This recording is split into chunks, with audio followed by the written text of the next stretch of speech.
In London, the night was clear and calm, and nobody was prepared for the Mayfair monster.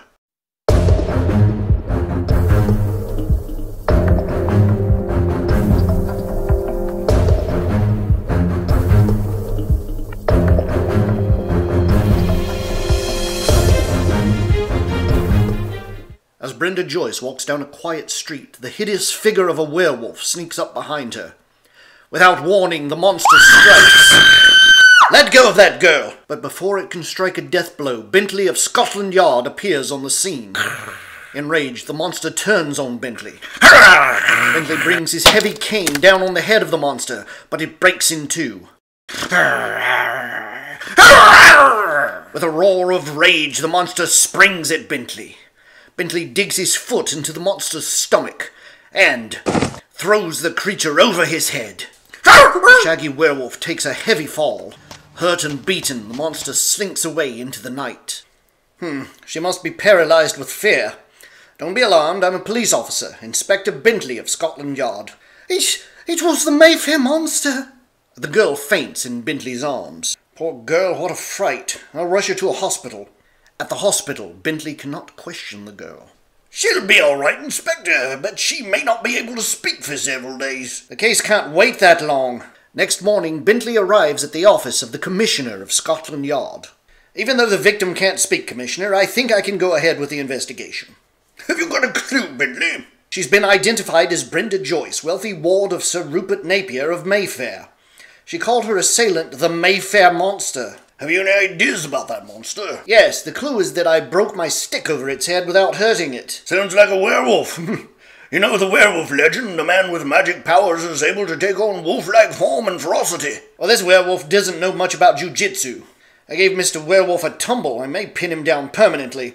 Bentley seeks out Sir Rupert Napier's townhouse in the heart of the exclusive Mayfair district. Yes, sir, this is Sir Rupert's residence. Who shall I say is calling? Inspector Bentley of Scotland Yard. Jolly glad you came, Inspector. Have you any news of my poor ward Brenda? She's at the hospital, doing well, Sir Rupert. She said something before she fainted, something about a Mayfair monster. Mayfair monster? Fantastic. Quite so, fantastic. Bentley takes a book from the library's shelf. And this curious old book. I say, this is a book of legends. Here's a chapter about the werewolf. Yes, that's my ward's book. She studies such things. Right enough. It says here to Brenda from her godfather. That's myself. I gave it to her. If I'd guessed that her imagination would be stirred up like this, I'd have burned the book first. Yes, perhaps her words were only imagination, but she was found lying alone and wounded in the street, you know. Really? I heard the monster was driven off by you yourself, Inspector. No, it was only an idle rumor, Sir Rupert. She was found after the monster was gone. I must go now. Bentley pauses to admire Sir Rupert's paintings. A movement causes him to turn suddenly and see the horrible monster charging down on him. The monster downs the inspector with a blow. Although stunned, Bentley hears a pistol shot, and a moment later Sir Rupert appears and kneels over the inspector. Inspector Bentley, are you badly hurt? I don't think so. What became of the monster? I just happened to follow you into the hall. I saw the attack and drove the thing away by shooting. Say nothing of the matter just now, Sir Rupert. Thank you for your help. Again, Inspector Bentley goes to the hospital.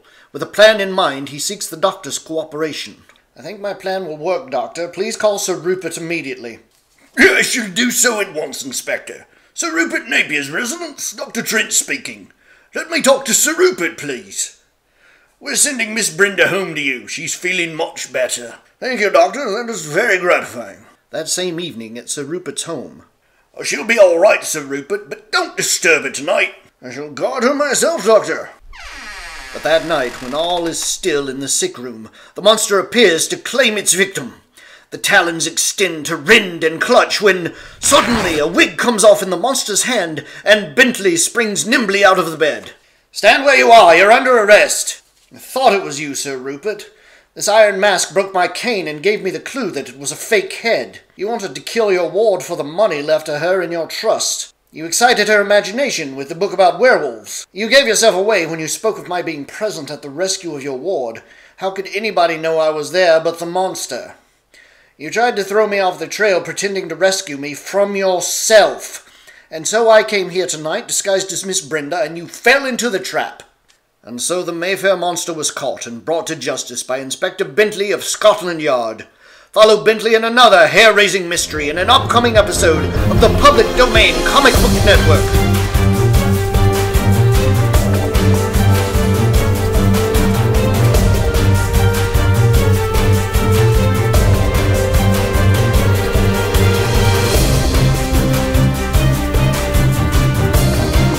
Well, this werewolf doesn't know much about jujitsu. And you expect he should, then? Well, it's part of the training, isn't it? Even a man who is pure of heart and says his prayers at night can become a wolf after 6 months of hand-to-hand training, a background in airborne forces, and intense physical regimen. I may be confusing werewolves with special air services.